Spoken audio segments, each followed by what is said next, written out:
Taoist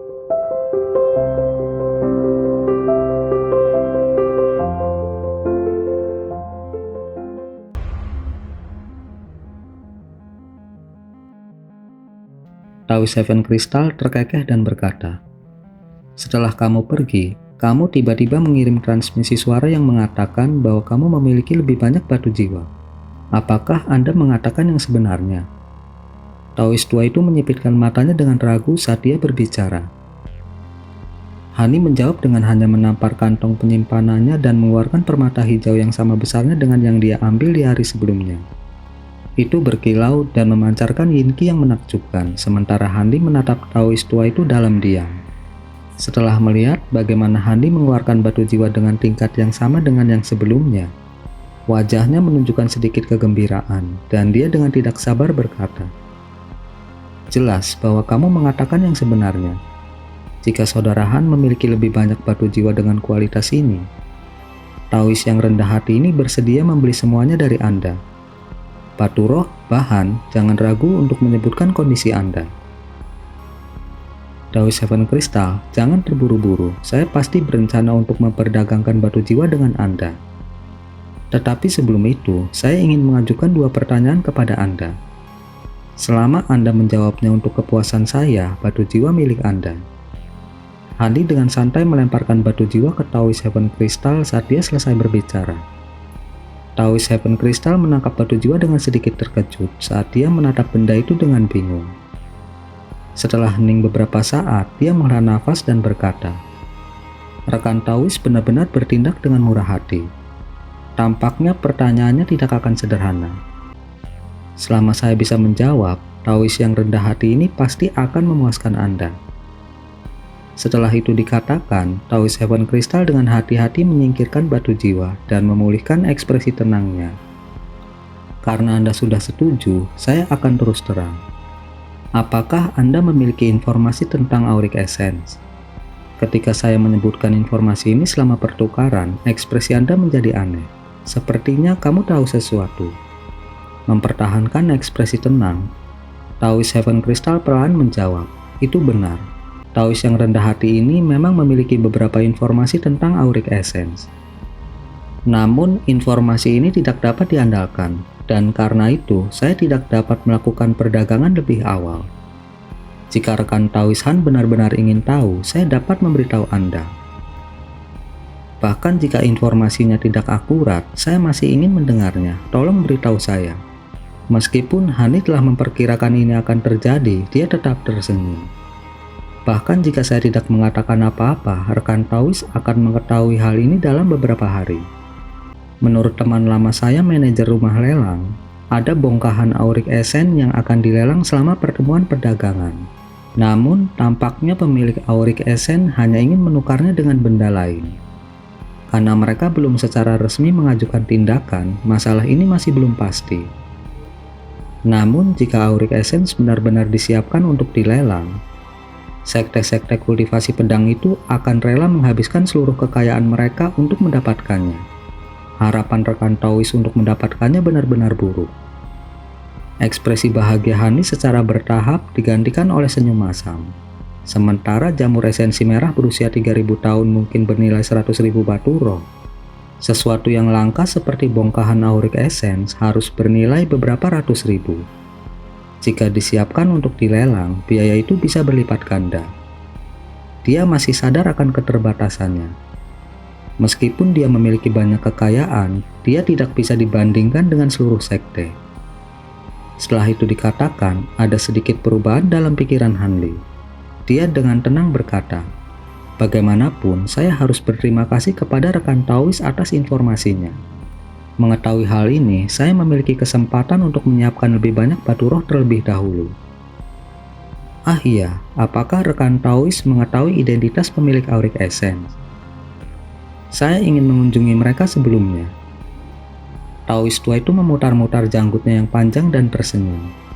"Saya tidak yakin dengan identitas mereka. Saya hanya tahu bahwa orang ini adalah kultivator jiwa baru lahir dari Persatuan 9 Bangsa. Mereka saat ini tinggal di sebuah gunung kecil di sebelah barat kota.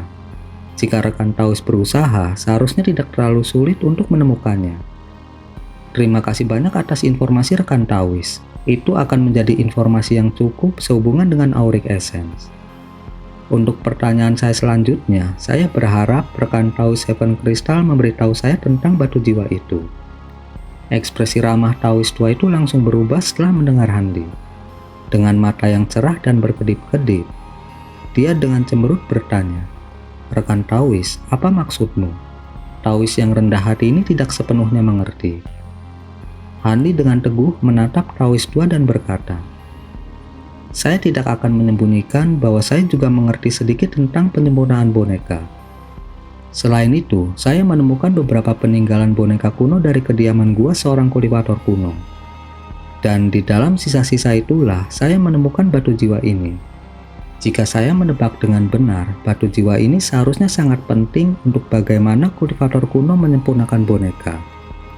Dari bagaimana Anda mengumpulkan batu jiwa ini, sepertinya Anda telah memperoleh metode untuk memperbaiki boneka kuno. Dan Anda berencana untuk secara pribadi memperbaiki beberapa yang sangat kuat. Apakah saya benar? Jika itu masalahnya, bisakah Anda memberitahu saya lebih banyak tentang itu?" Pada saat yang sama dia mengucapkan kata-kata itu, Handi segera menjadi waspada. Meskipun kecil kemungkinannya, Handi membuat dirinya waspada jika Taois tua itu tiba-tiba melancarkan serangan.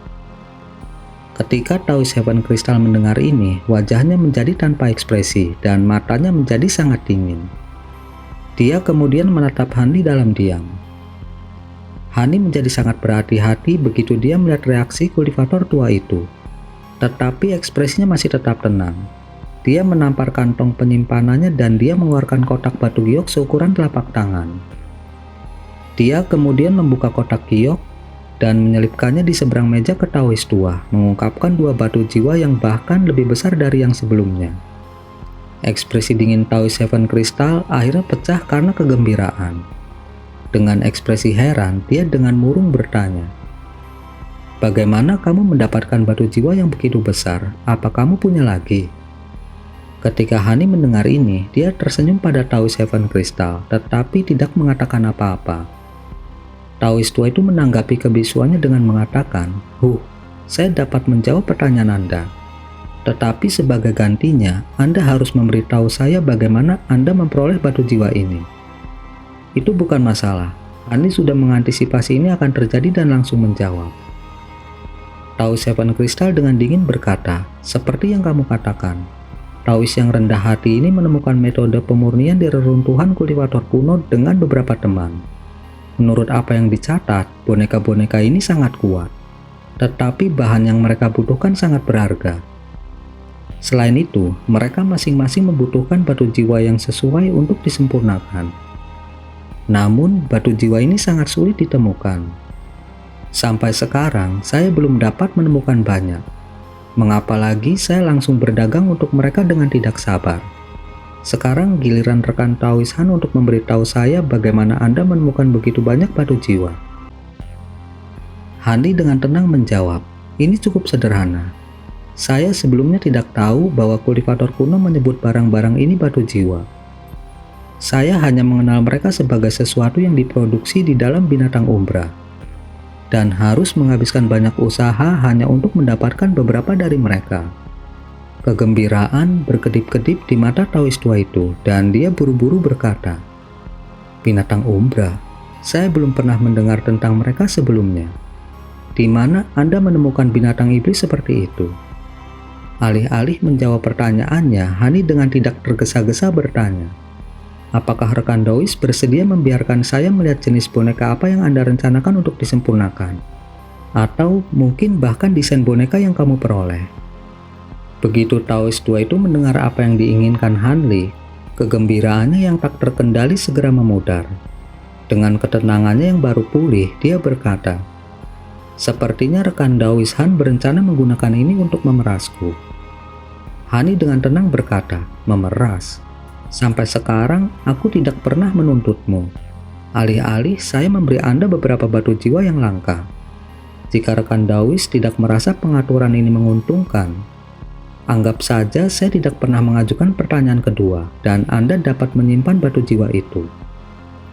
Ekspresi Taoist Seven Crystal santai dan kemudian mulai goyah. Sementara Hani hanya berdiri di samping tanpa mendesaknya sedikit pun.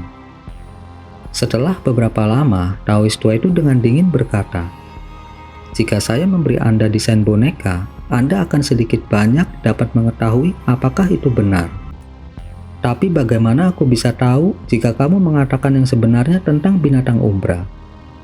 Hani dengan santai menjawab dengan nada tenang, "Sejujurnya, bahkan jika rekan Taoist tahu di mana binatang umbra, Anda tidak akan memiliki metode untuk sampai ke sana.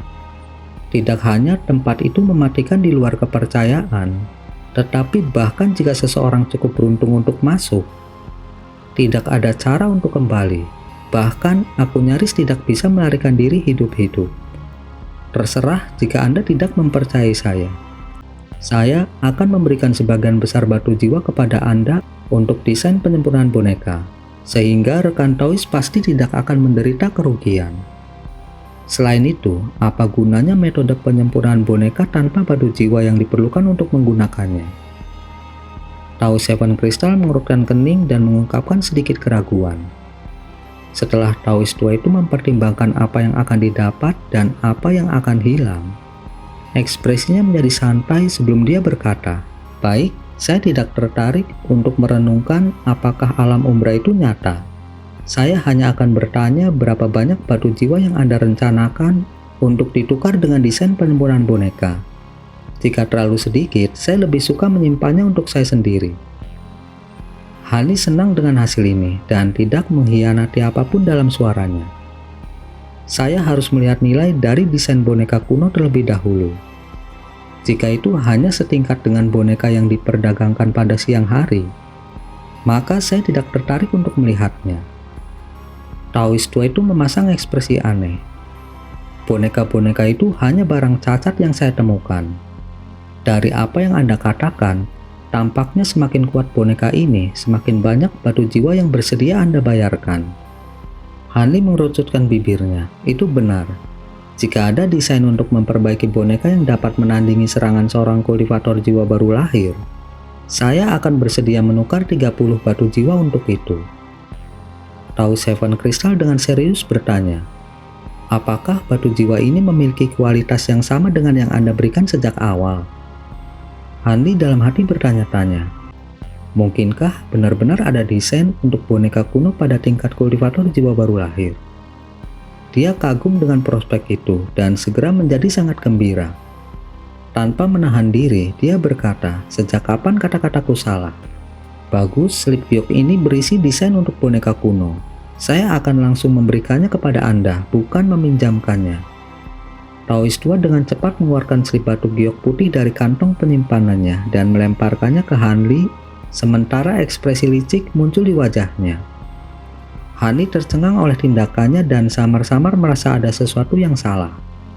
Setelah beberapa pemikiran, dia dengan belak-belakan mengambil slip batu giok dan menyapu indera spiritualnya melaluinya. Setelah beberapa lama, kulit Hani berfluktuasi antara merah dan putih, sebelum dia mulai memelototi Taoist Seven Crystal dalam diam. Pria tua itu balas menatapnya dan berkata, "Ada apa? Yang terbesar dari desain boneka ini mampu menandingi serangan kultivator tahap pertengahan jiwa baru lahir. Apakah ada sesuatu yang tidak sesuai dengan permintaan Anda?" Hani dengan marah berkata, Bagian mana yang tidak? Bahan utama untuk boneka ini adalah bahan yang menantang surga pada tingkat kayu besi berusia 10.000 tahun. Dan bahan pelengkap tidak hanya langka, saya bahkan belum pernah mendengarnya. Di mana saya harus menemukan mereka? Hehe, Anda memiliki simpati Taoist yang rendah hati ini. Tetapi hanya sedikit yang bisa saya lakukan. Lihat sisi baiknya, ada ilustrasi yang menyertai setiap materi. Rekan Taoist mungkin menemukan mereka dengan cukup keberuntungan, dan bahkan akan berhasil mendapatkan cukup banyak untuk membuat boneka. Seperti yang diantisipasi Taoist tua, ekspresi Hani dengan cepat menjadi marah, dan dia bertanya, "Mungkinkah rekan Taoist Seven Crystal telah menemukan materinya? Kenapa lagi Anda mengumpulkan batu jiwa?" Dengan ekspresi tenang, Taoist Seven Crystal berkata, Kapan Taois yang rendah hati ini mengatakan bahwa saya akan secara pribadi memperbaiki boneka? Saya hanya menemukan 2 boneka setengah jadi dari reruntuhan. Dengan batu jiwa ini, saya akan dapat menggunakannya. Tidak perlu bagi saya untuk membuatnya dari awal. Kamu? Setelah mendengar ini, Hani terdiam untuk waktu yang lama. Baiklah, Taois yang rendah hati ini sudah memberimu desain penyempurnaan boneka. Sekarang tentang mereka milikmu. Sebelum Taois tua itu bahkan selesai berbicara dengan senyumnya yang tidak tulus, Hani dengan sedih menyapu lengan bajunya ke seberang meja. Dengan kedipan cahaya hijau, setumpuk kecil batu jiwa muncul. Taois Seven Crystal sangat gembira, tetapi dia pikir dia harus mengatakan sesuatu lebih jauh karena malu. Hani menepisnya dengan melambaikan tangannya dan berkata, "Karena aku ceroboh, aku menderita kerugian yang cukup besar. Tapi aku tidak punya keluhan. Sekarang setelah hutang saya dilunasi, saya akan pergi." Hani memberi hormat sebelum meninggalkan gedung dengan murung. Taois tua itu melirik sosok Hani yang pergi dan menggelengkan kepalanya dengan mata tertutup. Dia kemudian menganggukkan kepalanya dan dengan penuh semangat menempatkan tumpukan permata ke dalam kantong penyimpanannya. Dia telah berhasil menukar beberapa desain boneka yang tidak dapat digunakan dengan begitu banyak batu jiwa. Itu wajar baginya untuk merasa puas. Dengan batu jiwa ini, dia akan bisa menyelesaikan boneka setengah jadi itu. Namun, Taois tua itu benar-benar terkejut melihat Hani mengeluarkan begitu banyak batu jiwa.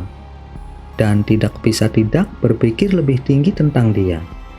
Tanpa sepengetahuan Taois tua, ekspresi suram Hani telah benar-benar menghilang ketika dia berjalan beberapa jalan jauhnya. Sebaliknya, dia memegang slip batu giok putih dengan senyum aneh di wajahnya. Sementara kayu besi berusia 10.000 tahun akan terbukti sulit untuk diperoleh orang lain, Hanli hanya membutuhkan sedikit waktu. Adapun bahan yang diduga tidak diketahui, mereka tampaknya dapat diselamatkan dari sisa-sisa boneka yang dia temukan di Balai Surgawi jika dia mengingatnya dengan benar. Jika beruntung, dia seharusnya bisa mengumpulkan bahan yang dibutuhkan untuk membuat beberapa boneka kelas tinggi. Dengan kekuatan yang menyaingi para kultivator jiwa baru lahir, boneka-boneka ini akan meningkatkan kekuatan tempurnya beberapa kali lipat. Teknik bonekanya yang sebelumnya usang akan sekali lagi menjadi salah satu gerakan membunuhnya. Selanjutnya, slip giok juga berisi beberapa desain untuk boneka yang setara dengan kultivator formasi inti. Meskipun mereka dapat dianggap langka, mereka masih dapat dibeli dengan sejumlah besar batu roh.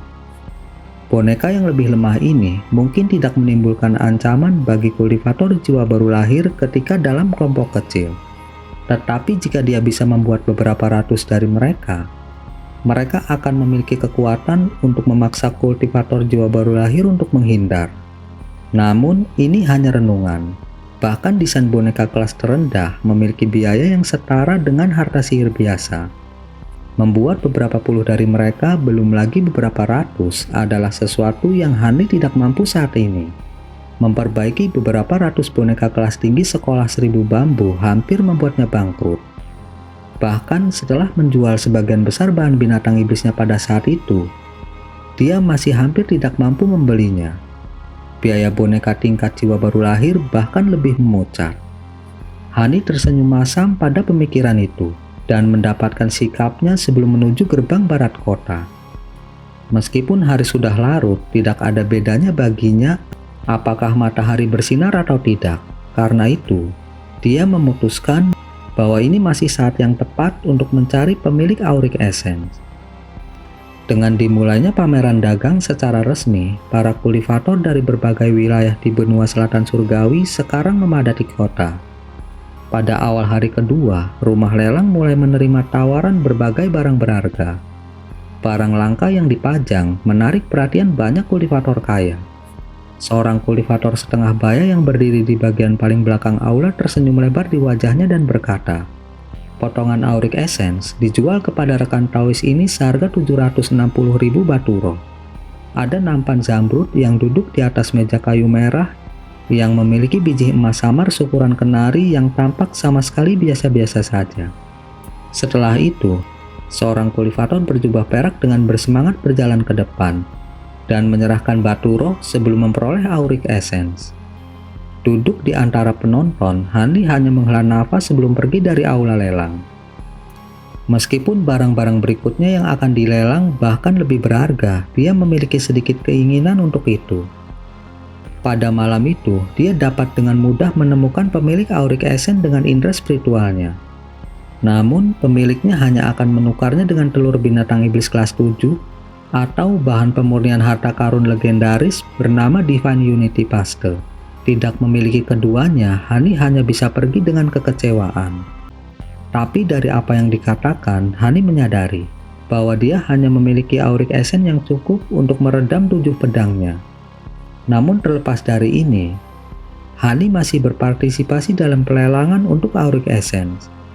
Tapi begitu harganya melebihi 500.000 baturo, Hani benar-benar menyerah. Tampaknya masih cukup lama sebelum dia bisa menyelesaikan formasi pedang Aureta. Setelah meninggalkan pelelangan, Hani berkeliling kota, membeli bahan tambahan untuk penyempurnaan boneka. Setelah dia selesai, dia menuju ke sudut kota. Dia mengingat apa yang dikatakan Marquis Nanlong sebelumnya. Karena ini sudah hari keempat pameran dagang, dia dengan penasaran menuju ke lokasi yang disebutkan di slip Kyo. Setelah Hani menyapu lingkungannya dengan indera spiritualnya, dia berdiri di depan sebuah bangunan batu dengan penampilan biasa.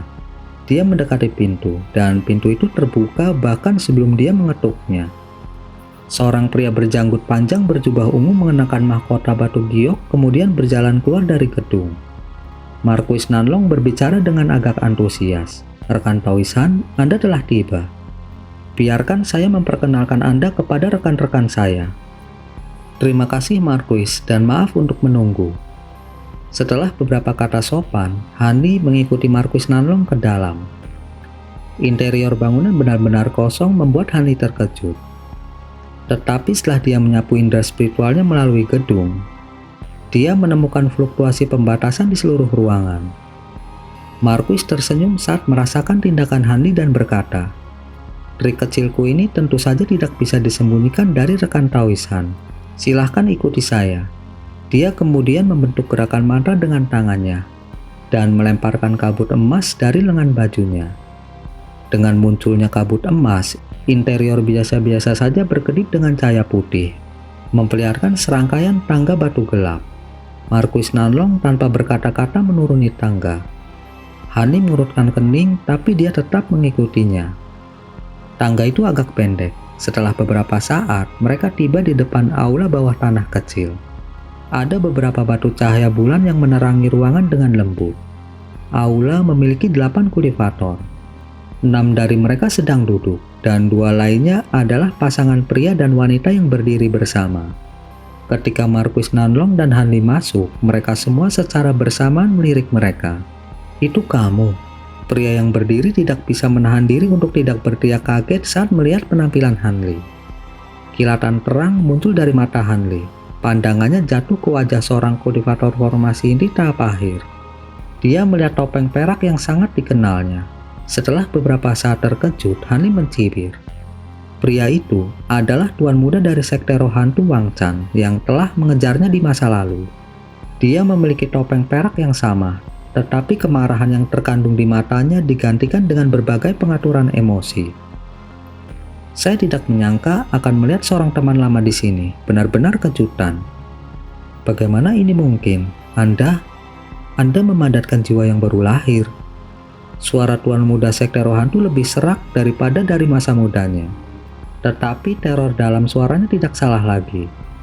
Cendekiawan parubaya berjubah hitam yang duduk di depannya dengan dingin bertanya, "Ada apa? Anda mengenali rekan Taois ini?"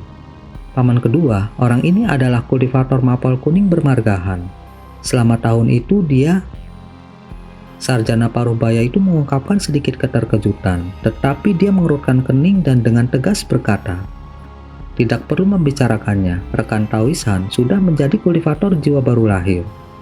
Dia tidak akan menurunkan dirinya ke level junior." Dia kemudian dengan lembut tersenyum pada Hanli dan dengan ramah berkata, "Saya adalah Master Sekte Roh Hantu Wang Tianku. Keponakan saya memiliki pendapat yang berlebihan tentang kemampuannya sendiri di masa lalu dan telah melakukan banyak pelanggaran. Tetapi saya berharap rekan Taoisan akan mengabaikan masalah ini demi saya. Hal-hal itu dengan rekan Taois Wang hanyalah masa lalu. Dengan bertahun-tahun berlalu, bagaimana saya masih bisa menyimpan dendam? Dirimu yang terhormat tidak perlu khawatir. Hani melirik pria berjubah hitam itu dan tersenyum, seolah-olah dia benar-benar berencana untuk membiarkan masa lalu berlalu. Namun, Hani dalam hati mencibir. Tuan muda sekte roh hantu hampir mengambil nyawanya 2 kali, memaksanya untuk mengambil resiko meninggalkan selatan surgawi. Bagaimana kebencian seperti itu bisa dengan mudah diselesaikan? Jika bukan karena banyak kultivator jiwa baru lahir yang hadir dan master sekte roh hantu khususnya, dia akan segera mengambil nyawa Wang Chan. Untuk saat ini yang bisa dia lakukan hanyalah memeriksa yang lain dan melihat apakah mereka adalah kultivator jalan iblis atau bukan. Jika dia tidak menahan dendamnya, mungkin saja dia akan dikepung. Pada saat itu, Marquis Nanlong mengambil kesempatan untuk memotong. Hehe, jadi rekan Taois berasal dari lembah Mapel Kuning. Saya awalnya percaya Anda berasal dari sekte Awan Melayang. Namun sangat bagus bahwa rekan Taois dapat melepaskan permusuhan lama ini. Lagi pula, saya yakin semua orang yang saya undang tidak ingin melihat perselisihan yang tidak menyenangkan terjadi. Wang Tiangu tersenyum, tetapi sebagai salah satu yang cerdas, dia tidak akan dapat dengan mudah mempercayai kata-kata Han Li. Dia kemudian mengangguk dan berkata, "Hati yang terbuka dari rekan Taois benar-benar membuat saya kagum. Tenanglah rekan Taoisan, ketika saya kembali, saya pasti akan menghukum keponakan saya. Tetapi bagi rekan Taoisan, untuk naik dari tahap pembangunan fondasi ke tahap jiwa baru lahir hanya dalam 200 tahun, itu cukup sulit dipercaya. Mungkin dalam beberapa ratus tahun lagi, rekan Taois dapat mencapai tahap akhir jiwa baru lahir. Karena bakat kami yang buruk, itu adalah tujuan yang agak tidak dapat dicapai." Setelah itu dikatakan, semua kultivator lain yang hadir telah sangat mengubah ekspresi. Hani dalam hati mengutuk dan merasakan kebencian yang menusuk tulang terhadap master sekte roh hantu. Kata pujian yang jelas ini dimaksudkan untuk menandai target kepadanya. Setelah hening beberapa saat, seorang pria berkulit coklat bertanya dengan nada aneh, "Rekan Taois belum mencapai usia 300 tahun. Master Sekte Wang pasti bercanda, saya baru saja memasuki tahap jiwa baru lahir. Bagaimana saya berani memiliki harapan tinggi untuk mencapai tahap akhir jiwa baru lahir? Itu akan memakan waktu bertahun-tahun yang tak terhitung." Hani dengan santai menyentuh masalah itu sebelum mengalihkan pandangannya melewati semua orang di ruangan itu. Pada saat itu, dia menemukan bahwa ada seorang wanita formasi inti yang sangat cantik yang berdiri di samping Wang Chan. Dia juga berdiri di belakang Wang Tiangu. Penampilan tenang wanita itu menunjukkan bahwa dia adalah karakter yang luar biasa. Dia telah mendengar klan teratas di negara bagian Yuklanian diam-diam meninggalkan negara itu untuk segera bergabung dengan sekte roh hantu. Selain itu, wanita ini Yan Ruyan telah menikahi Wang Chan dan memiliki akar spiritual surgawi. Hani tidak bisa tidak curiga bahwa wanita itu adalah dia. Adapun 6 yang duduk, mereka semua adalah kultivator jiwa baru lahir. Satu-satunya yang merupakan kultivator tahap jiwa baru lahir pertengahan selain dari Marquis Nanlong adalah seorang pria tua berjanggut berpakaian putih. Setelah melirik beberapa kali pada mereka yang hadir, tatapan Hani bertemu dengan pria tua itu. Dan dia langsung menggigil. Tatapannya mengandung rasa dingin yang menusuk dan dingin. Namun, Hani dengan santai menoleh dan menghindari tatapannya. Ketika lelaki tua itu melihat ini, dia samar-samar tersenyum. Pada saat itu, Marquis Nanlong memanggil Hani untuk duduk. Tanpa ragu-ragu, Hani menemukan kursi kosong dan duduk dengan pertimbangan yang tidak semestinya. Setelah itu, dia melirik Wang Chan dengan tatapan misterius. Meskipun tuan muda dari sekte roh hantu itu penuh dengan teror, dia berhasil menjaga penampilan luarnya tetap tenang di hadapan Wang Tiangu. Terlepas dari itu, dia masih merasakan kegelisahan yang luar biasa pada apa yang tampaknya disarankan oleh mata Han Li. Di masa lalu, kultivasi mereka seimbang, tetapi lompatannya saat ini ke tahap jiwa baru lahir banyak menyebabkan kebencian dan keterkejutan. Sedangkan Yan Ruyan, dia melirik Hani dengan mata cerah. Tidak diketahui apa yang dia pikirkan. Begitu Hani melihat ini, dia mencibir sebelum dia menghiraukan mereka lagi. Sebagai pemimpin kelompok, Marquis Nanlong berdiri di tengah mereka dan berbicara dengan nada yang dalam. Ada rekan Taois yang berasal dari jalan benar, jalan iblis, dan bahkan ada beberapa kultivator gelandangan di antara kalian. Namun, Anda semua serupa, di mana indera spiritual Anda sangat luas. Karena alasan itulah saya meminta Anda semua rekan Taois untuk datang ke sini hari ini. Sebagian dari Anda seharusnya sudah memiliki gambaran umum tentang masalah ini. Tetapi mayoritas pasti belum mengetahui masalah ini. Saya akan memberikan pengarahan menyeluruh tentang masalah ini, sebelum semua orang dapat memutuskan untuk berpartisipasi dalam masalah ini. Jika Anda tidak mau, saya tidak akan memaksa Anda. Ketika Hani mendengar ini, semangatnya bangkit. Inti masalahnya akhirnya tiba. Seorang kultivator berwajah tegas yang duduk di seberang pria berjubah hitam itu tiba-tiba berkata, "Hehe, saya tidak peduli dengan yang lain. Tetapi mengapa kedua junior sekte roh hantu itu ada di sini? Jangan bilang bahwa indera spiritual mereka seimbang dengan kita." Pada saat yang sama, dia melirik Wang Tiangu dengan tatapan permusuhan, seolah-olah mereka adalah musuh. Marquis meramalkan ini akan terjadi, dan berbicara seolah-olah dia sudah memiliki jawaban. Rekan Taois Long, Anda harus mengabaikannya. Meskipun kultivasi mereka tidak terlalu tinggi, mereka mahir dalam teknik rahasia. Ketika mereka kemudian menggabungkan indera spiritual mereka dengan kita, mereka akan memberikan dorongan yang signifikan. Anda pasti tahu, sulit untuk menemukan kultivator dengan indera spiritual sekuat kita, terlepas dari bagaimana indera spiritual mereka menjadi begitu kuat. Kultivator berwajah tegas tanpa ekspresi menjawab, "Karena itu masalahnya, anggaplah aku tidak pernah mengatakan apa-apa." Para kultivator lainnya tidak memiliki keluhan dan melirik Marquis Nanlong, menunggunya untuk memulai. Marquis pelan menyapu matanya melewati semua orang yang hadir dan pelan berkata, "Alasan saya mengumpulkan semua orang di sini adalah untuk tujuan bepergian ke Dataran Mulan." Dataran Mulan. Kata-kata Marquis Nanlong menjadi kejutan besar bagi sebagian besar dari mereka yang hadir termasuk Handi.